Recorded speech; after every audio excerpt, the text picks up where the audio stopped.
여러분 안녕하십니까? 광주 MBC 뉴스투데이입니다. 먼저 오늘의 주요 뉴스입니다.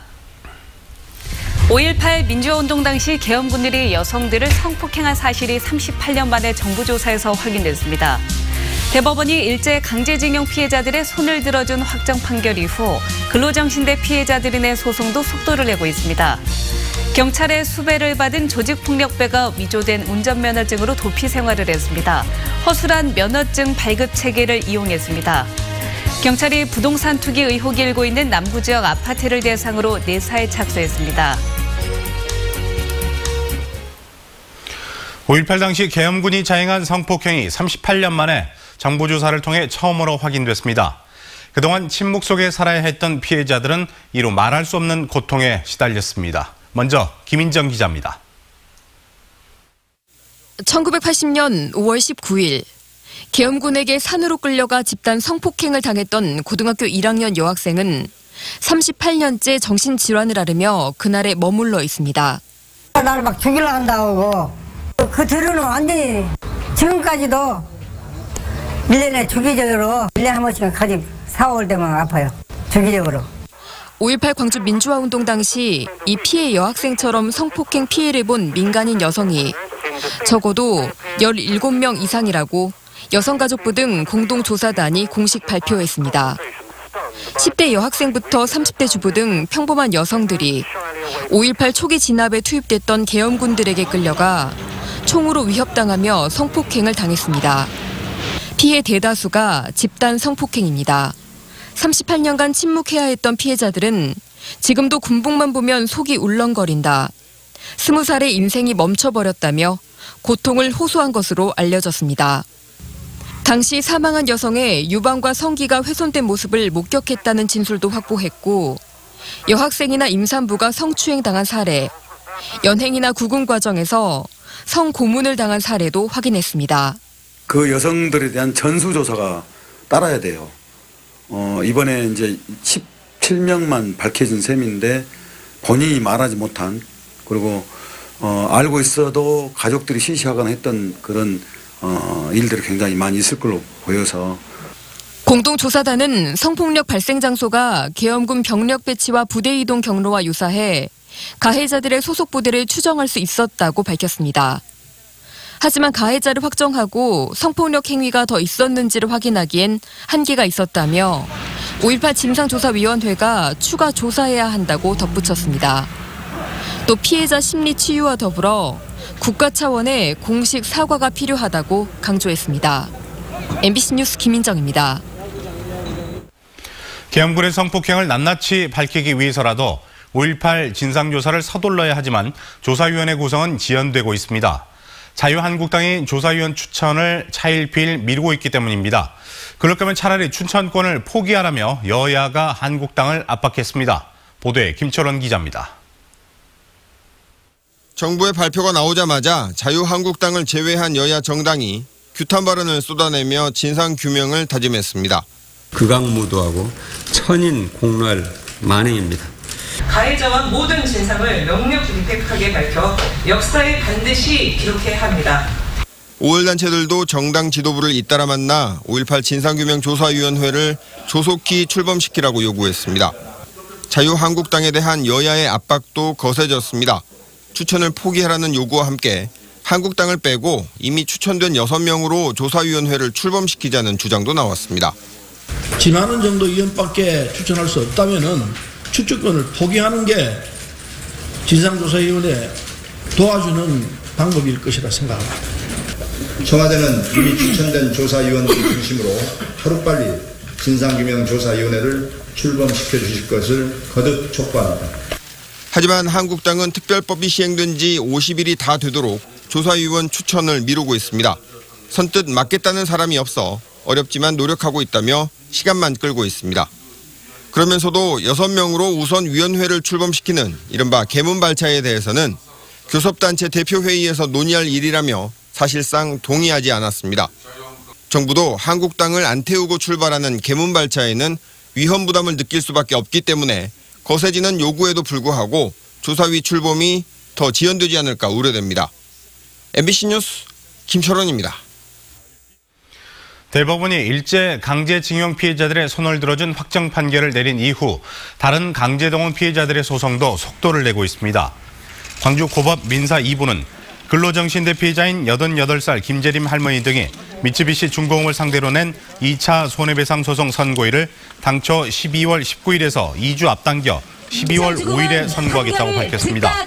미쓰비시 중공업을 상대로 한 나머지 손해배상 소송 2건 가운데 1차 소송은 대법원에 계류 중이고 3차 소송은 내일 항소심 첫 공판이 열립니다. 광주시와 노동계가 광주형 일자리에 대해 상호 협력하기로 합의했습니다. 광주시와 노동계는 오늘 새벽 1시까지 4시간이 넘게 진행된 제3차 원탁회의에서 광주형 일자리의 성공을 위해 함께 노력하기로 최종 합의했습니다. 양측은 이를 바탕으로 현대차와 최단 시일 내 합의를 이끌어내기로 하고 오늘 오전 기자회견을 통해 구체적인 내용을 공개할 예정입니다. 이에 따라 이르면 이번 주에 투자유치 추진단이 발족해 현대차와의 투자 협약을 위한 본격적인 업무가 진행될 전망입니다. 위조된 가짜 신분증으로 추적을 피해오던 조직폭력배가 경찰에 붙잡혔습니다. 이 가짜 신분증을 발급해준 곳은 다름 아닌 운전면허 시험장이었습니다. 우종훈 기자가 취재했습니다. 한 남성이 운전면허 시험장에서 창구 직원과 실랑이를 벌입니다. 직원으로부터 무언가를 받아들고 유유히 사무실을 빠져나온 남성은 21살 장모 씨. 장 씨가 받아든 것은 재발급된 운전면허증이었습니다. 지문과 주민번호 등 면허증 기본 정보는 장 씨의 것이었지만 정작 본인 확인을 위해 가장 중요한 사진은 장 씨의 것이 아니었습니다. 장 씨가 평소 알고 지내던 조직폭력배 21살 박모 씨의 사진을 가지고 가서 발급을 해달라고 생떼를 쓴 겁니다. 사진과 실제 인물이 달랐지만 창구 직원은 그만 발급을 해주고 말았습니다. 오래된 분이 아닌 것 같습니다. 물어보니까 나 맞다고 이제 큰 소리를 쳤겠죠. 그래 그러면 이리 와봐라. 지문 한번 찍어보자. 이렇게 진행이 된 것 같아요. 볼링장에서 모르는 사람을 마구 폭행하고 달아나 수배를 받고 있던 박 씨. 도피 생활을 위해 세탁된 신분증이 필요했던 겁니다. 수배 받아서 도피하다 보니까 도피하는데 용이하게 하기 위해서 면허증을 좀 가지고 있으면 어떨까 하는 생각을 가지고 박 씨는 자신의 얼굴을 알고 있던 형사에게 덜미가 잡히기까지 10달 동안 다른 사람 행세를 했지만 의심하는 사람은 없었습니다. 문제는 2차 범죄가 그 범죄의 크기가 워낙 차이가 많아요. 아주 큰 범죄에서부터 사소한 것까지. 그렇지만 그 1차 범죄에서 2차 범죄로 넘어가는 과정이 많기 때문에 상해 혐의로 수배 중이던 박 씨는 신분증 위조를 교사한 혐의가 추가됐고 가짜 면허증을 발급받아준 장 씨도 공무집행 방해 혐의 등으로 구속됐습니다. 면허증을 재발급해준 도로교통공단 전남면허 시험장은 내부 감사가 진행 중인 것으로 알려졌습니다. MBC 뉴스 우종훈입니다. 여고생제자와 성관계를 맺고 성적을 조작한 혐의를 받는 교사가 구속됐습니다. 광주지방법원은 10대 여고생제자와 성관계를 맺고 이를 촬영하는 한편 성적을 조작해준 혐의로 광주 모 여고 전 기간제 교사 36살 김모 씨에 대해 경찰이 신청한 구속영장을 발부했습니다. 경찰은 김 씨가 합의에 의한 성관계였다고 주장하고 있지만 청소년을 성적으로 학대한 혐의에 대해서도 추가 조사할 계획입니다. 경찰이 최근 부동산 투기 의혹이 일고 있는 아파트의 분양정보 자료를 건네받아 내사에 착수했습니다. 광주지방경찰청은 지난주 광주시로부터 최근 가격이 폭등한 남구 6곳의 아파트 등 13곳의 실거래 신고 자료와 분양사무소의 분양권 거래 명단 등을 건네받아 분석 중이라고 밝혔습니다. 경찰은 자료를 정밀 분석해 전매가 제한되는 아파트의 거래 행위 등 불법 행위가 있는지 확인할 방침입니다. 에너지 산업의 미래를 한눈에 살펴볼 수 있는 빛가람 전력기술 엑스포에 막이 올랐습니다. 4회째로 맞는 올해 빅스포는 역대 최대 규모로 치러지면서 광주를 대표하는 전시 행사로 성장했습니다. 이계상 기자입니다. 빛가람 국제전력기술 엑스포 빅스포가 빛고울 광주에서 화려한 막을 올렸습니다. 올해로 4회째를 맡고 있는 빅스포는 에너지 전환과 디지털 변환을 주제로 역대 최대 규모인 전 세계 282개 기업들이 대거 참가해 친환경 중심의 에너지 전환과 사물 인터넷, 에너지 플랫폼, 인공지능 등 디지털 변환에 대한 비전을 제시하고 있습니다. Energy in the electric power sector is interconnecting. and fusing with the automotive, financial, construction and communication industries. 에너지 신기술 전시회에는 세계적인 에너지 기업들이 부스를 마련하고 투자 설명과 수출입 상담에 나섰습니다. 사전 예약을 통해 미팅이 진행된 터라 실질적인 계약을 이끌어내는 마켓 엑스포로서 역할을 자리 잡고 있습니다. We know that Korea is a big hub for the business, for the energy business, and is also very advanced in technology. So this is the reason for me to come here. 태양광과 풍력 등 친환경 에너지가 빠르게 성장하고 있는 가운데 국내 기업과 연구기관들도 앞다퉈 해외 진출 성과를 올리고 있습니다. 쿠웨이트 정부에서 필요한 발전 시스템을 구축하기 위해서 쿠웨이트 정부 MEW하고 키스르랑 공동 실증 연구 중입니다. 빅스포 행사장에는 전력산업 몰입형 프로그램과 로봇 체험, 래프팅 게임 등이 마련돼 일반 관람객들이 미래 에너지 신기술을 직접 체험해 볼 수 있도록 했습니다. MBC 뉴스 이계상입니다. 광주 프린지 페스티벌을 시작한 뒤 3년이 지난 것을 계기로 평가와 함께 발전 방안을 모색하는 토론회가 열렸습니다. 이번 토론에서 정형균 감독은 프린지 페스티벌이 다양한 장소에 활력을 불어넣었다고 평가하면서 광주의 특성을 살려 차별화를 모색해야 한다고 말했습니다. 독립기획자인 황실혜 씨는 프린지 페스티벌이 거리 예술의 플랫폼 역할을 해야 한다며 선택과 집중의 필요성을 강조했습니다. 제89주년 학생 독립운동 기념일을 맞아 광주과학고등학교 학생들이 첨단 기술을 이용해 평화의 소녀상을 제작했습니다. 광주과학고등학교는 4차 산업혁명의 주요 기술 중 하나인 3D 프린터와 3D 스캐너를 이용해 높이 45cm 크기의 평화의 소녀상을 제작했습니다. 학생들이 만든 이 소녀상은 단발머리를 하고 있는 일반 소녀상과 달리 한 갈래로 따은 머리를 하고 있는데 이는 함께하는 고국과 가족의 의미를 담고 있습니다.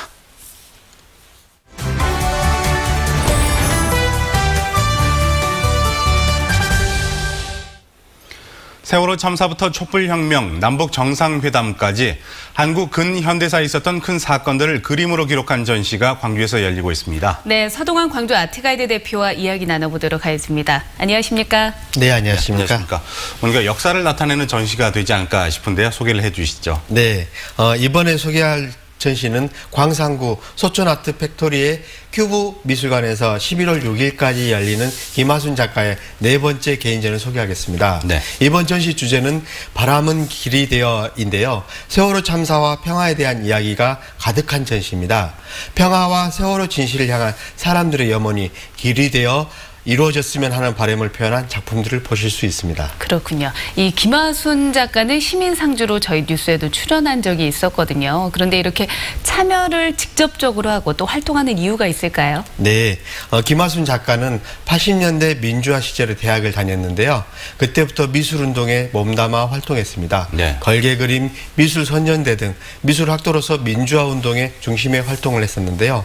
졸업 후에도 이 시대에 아파하는 사람들과 평화의 현장에서 함께 해왔습니다. 그런 현장 활동들이 작가의 그림에 공감하고 큰 울림을 주는 게 아닌가 싶습니다. 네, 이번 전시에서 눈여겨볼 만한 작품, 상당히 재밌는 작품이 있다고 들었어요. 소개해 주시죠. 네, 이번 전시의 대표 작품으로는 이제 댄스 타임 1이라는 작품인데요. 네, 제목이 재밌네요. 네, 이 그림에는 통일을 열망하는 우리의 민족에 대한 이야기가 담겨져 있습니다. 남북 정상으로 만났던 김대중, 노무현, 문재인 대통령, 그리고 김정일, 김정은 위원장, 이 5명이 백두산 천지에서 춤을 추는 모습을 그렸는데요. 네. 통일을 열망하는 사람들의 이야기입니다. 그리고 댄스타임 2에서는요, 강남역 살인 사건으로 많은 여성들의 목소리를 내면서 미투 운동이 폭발적으로 일어났는데요. 그 여성들의 이야기를 담은 그림입니다. 5명의 여성들이 강남역에 붙은 수많은 포스트잇을 배경으로 역동적으로 춤을 추고 있는 모습인데요. 네. 이 춤으로 여성들이 평등한 세상이 곧 올 것 같은 바람의 그림입니다. 네, 이 세월호 시민상주로 활동했던 만큼 세월호 관련 작품도 눈에 띕니다. 소개해 주시죠. 네, 김하순 작가는 세월호 참사 이후 세월호 광주 시민상주 모임 활동을 하면서 현장에서 직접 보고 느낀 아픔을 고스란히 담은 그림들을 그리고 있습니다. 전시장에 들어서면 작가의 마음을 표현한 깊은 슬픔이라는 그림을 시작으로 큰 그림의 유가족을 그린 연작 4작품을 만나게 됩니다. 단원고 희생자의 엄마, 아빠의 모습이 중앙에 크게 그려져 있는데요. 보는 사람들이 그 눈빛을 바라보며 대화를 나눠보고 그들의 심정을 헤아려 보는 그림입니다. 이 연작 그림에 세월호의 다양한 이야기를 기록했는데요. 가장 최근에 그린 팽목에 살다는 팽목항에 아직도 애롭게 지키고 계시는 우지 아빠 고영한 님이 그려져 있습니다. 우지 아빠의 모습 뒤로 현재 팽목항이 공사로 사라질 위기에 놓여져 있는 모습까지 안타까운 모습을 마음으로 그리고 있습니다. 이외에도 포스터의 그림처럼 천이순례의 사람들의 모습과 세월호 진실을 향한 사람들의 모습을 그대로 그림으로 볼 수 있습니다. 네, 김하순 작가, 이 화가가 행동하는 화가답게 시민들과 함께 만들어가는 작품이 있다고 들었어요. 그것도 소개를 해주시죠. 네, 그렇습니다. 광주에서는 세월호를 기억하는 예술인 행동장이 매달 3년째 진행되고 있는데요. 예술인 행동장에서 김하순 작가가 제작한 걸개 그림 중 어떤 폭력에도 우리는 꽃을 들고 서 있겠다라는 작품입니다. 5.18 민주광장에서 진행되었던 작품인데 수많은 국가폭력에도 꽃을 든 시민들이 평화를 만들어가는 내용의 작품으로 평화와 진실을 만들어가는 사람들의 이야기가 있습니다.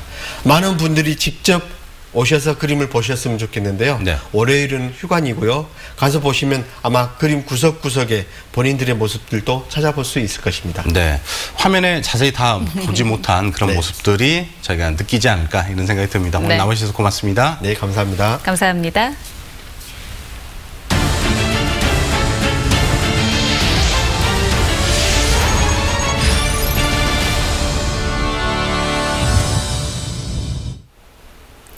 전남대학교 여수 캠퍼스의 특수교육학과 학생들은 전공 수업을 듣기 위해 여수에서 광주까지 왕복 4시간이 넘는 장거리 통학을 하고 있습니다. 학과를 이전해달라고 집단 행동에 나섰는데요. 여수시와 전남대는 상인들이 반발할까 봐 서로 눈치만 보고 있습니다. 조희원 기자입니다.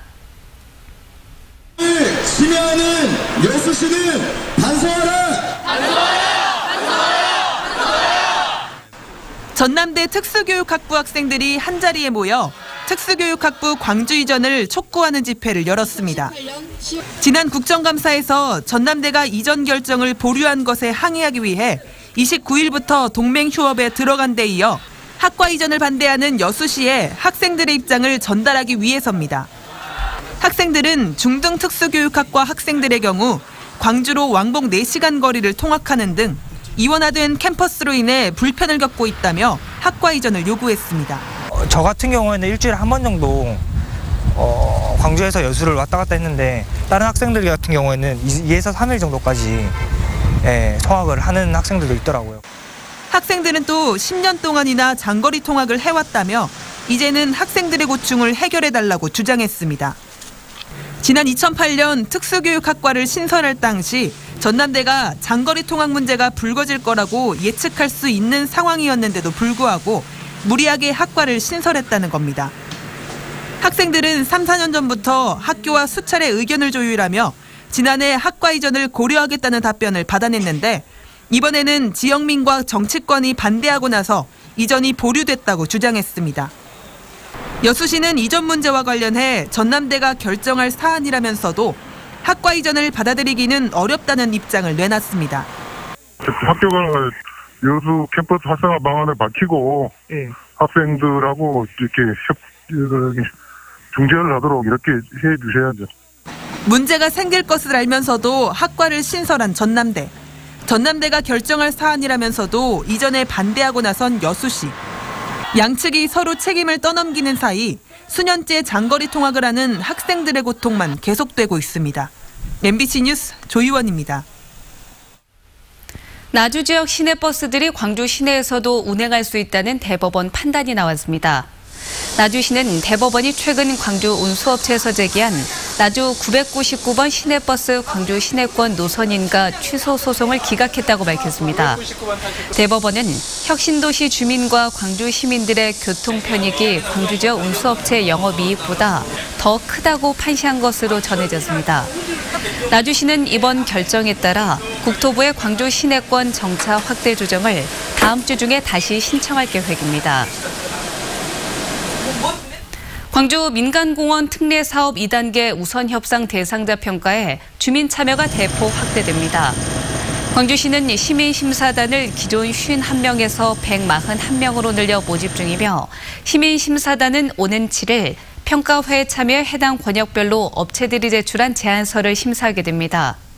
광주시는 평가단의 심사 뒤 최종적으로 관련 분야 전문가 평가를 거쳐 우선 협상 대상자가 선정돼야 한다고 밝혔습니다.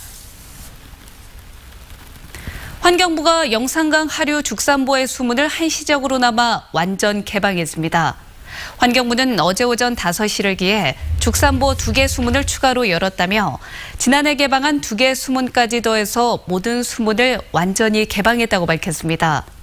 이로써 죽산보의 수위는 최저 수위인 1.35m로 낮아졌습니다. 다만 농경지 침수 피해 등이 우려돼 수문은 내년 3월까지 한시적으로 개방되며 모니터링을 통해서 운영 계획을 세우기로 했습니다. 한편 영산강의 상류에 있는 승천보는 지난해 11월 수문이 모두 개방됐습니다. 장성군 의회가 국립심뇌혈관 질환센터 설립을 촉구하는 건의문을 채택했습니다. 건의문에는 문재인 정부 공약사항이자 100대 과제로 선정된 국립심뇌혈관센터의 조속한 추진과 관련 법령 개정안을 처리해 줄 것을 요구하는 내용이 담겼습니다. 장성군 의회는 국회 건의서를 전달해 관련 법률 개정을 촉구하는 한편 보건복지부를 방문해 센터 설립의 의지를 설립했습니다. 광주본부 세관이 사회적 경제기업에 대한 지원 방안을 함께 고민하는 기회를 가졌습니다. 광주본부 세관은 국립아시아문화전당에서 호두기 생산업체와 장애인 직업재활센터 등 사회적 경제기업이 참석한 가운데 이들 기업의 성장을 위한 지원 방안에 대해 논의했습니다. 어제 간담회에는 노동청과 코트라 등 유관기관들이 참여해 다각적인 지원 대책을 마련하기로 했습니다. 국제수영연맹 대표단이 내년 광주대회 성공 개최에 대한 기대감을 아끼지 않았습니다. 수영대회 조직위원회에 따르면 광주를 방문해 현장 실사를 마친 대표단은 전반적으로 준비가 잘 되고 있어 만족스럽다는 뜻을 밝혔습니다. 대표단은 또 북한 선수단 참가 문제에 대해서도 남북 단일팀 구성에 적극 지원할 것을 약속했습니다.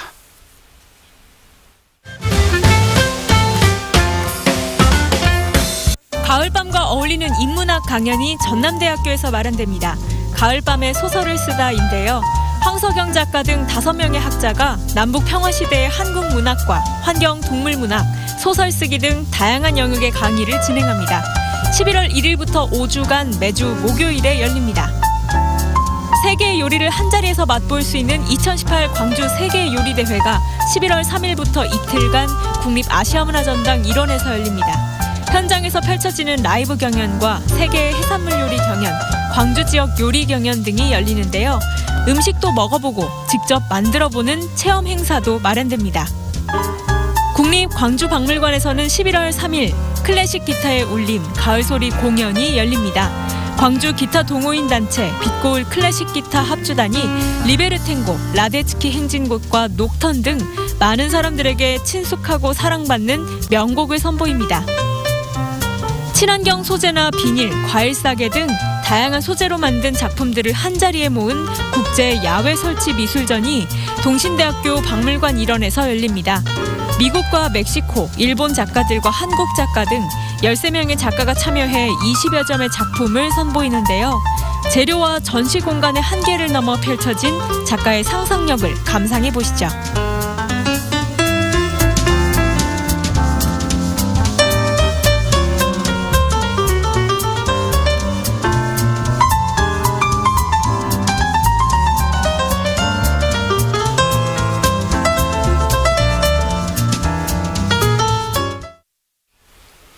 끝으로 날씨입니다. 오늘 광주와 전남 지역은 맑은 가운데 북서쪽에서 들어온 차가운 공기로 올 들어 가장 추운 날씨를 보이겠습니다.